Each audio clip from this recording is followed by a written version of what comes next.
In this short video, I'll show you how to use the DWSIM software to specify a vapor fraction in a stream using a U-tube heat exchanger, shell and tube heat exchanger. So as we know, the heat exchanger can be used as an evaporator to evaporate a certain fraction of one of the two streams.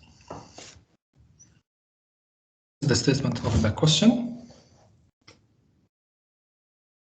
To vaporize 10% of 100 kilogram stream of water initially at 25 Celsius using a 2000 kilogram stream of air initially at 90 initially exists at 90 C, and the surface area of the heat exchanger is 18 square meter.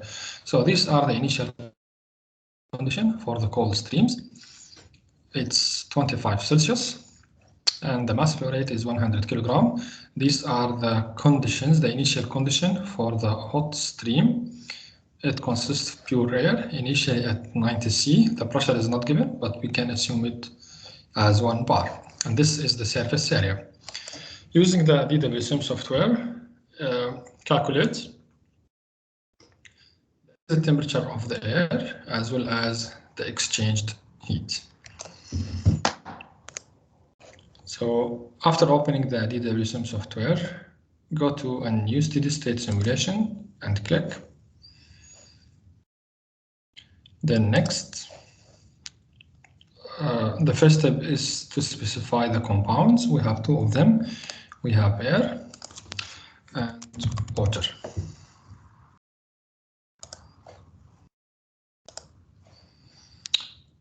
The second step is to choose the thermodynamic package. It is a simple system, so we can choose Raoult's law, but let's this time choose Swabel-Quanch equation of state. So click on it and click Add. Then click Next.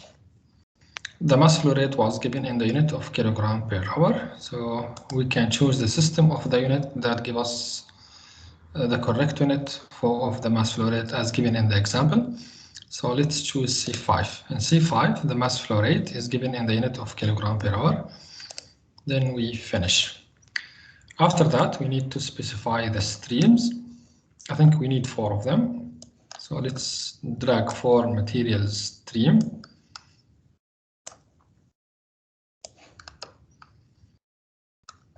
So 2 of these streams will be for the cold fluid and 2 of them will be for the hot fluid. Click on the first one, and this specifies the inlet stream for the cold fluid, which is water. The temperature is 25. It's already written 25. The pressure is 1 bar.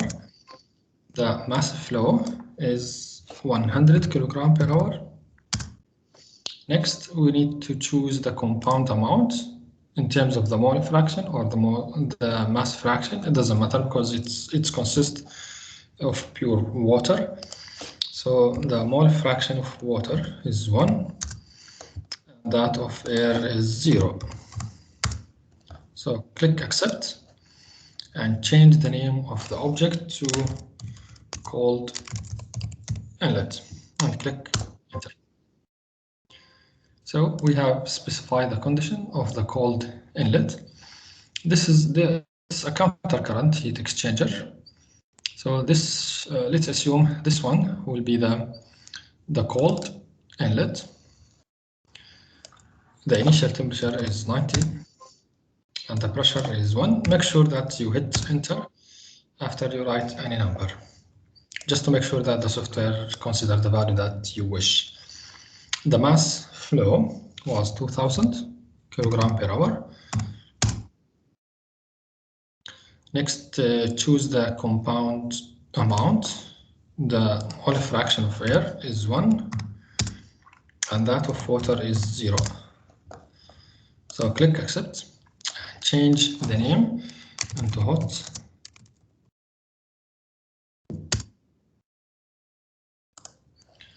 Let's now change the direction of this stream.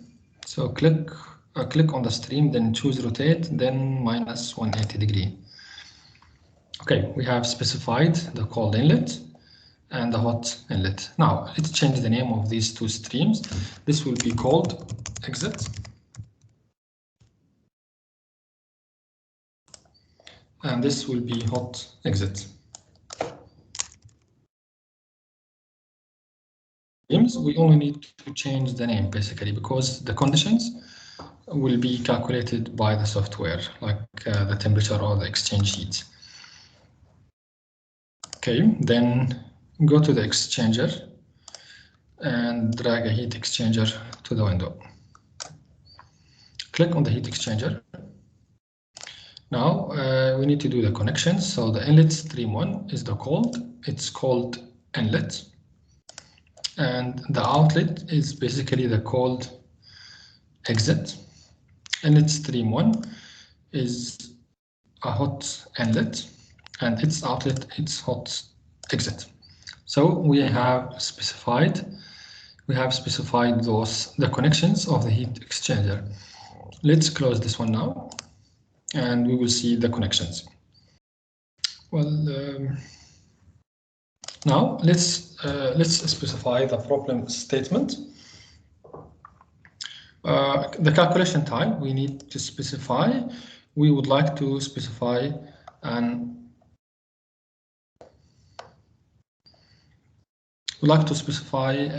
outlet, specify the outlet vapor fraction for stream 1, which contains water. So choose this one. There is no pressure drop. Let's assume there is no pressure drop. The area was given as 18. So let's write it. And we need to specify that 10%, we wish to evaporate 10% of the cold stream, which is stream 1. So it's 0.1.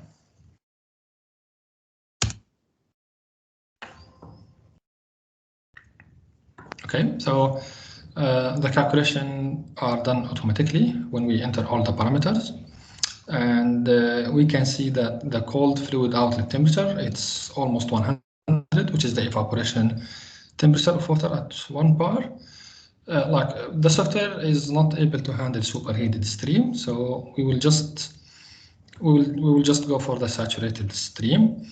The cold fluid outlet temperature, the outlet temperature for the hot stream, this one happens to be is calculated to be 60.3, and the amount of exchange heat is 16.6 kilowatt. Now, if we wish to, we can view all parameters, calculated parameters in a table. Well, we're only interested in the temperature basically. So go to insert, then choose table, then click on the table, the cold inlet. We just need to view the temperature. Hot exit, it's only the temperature. Hot inlet, once again, it's only the temperature that we would like to view.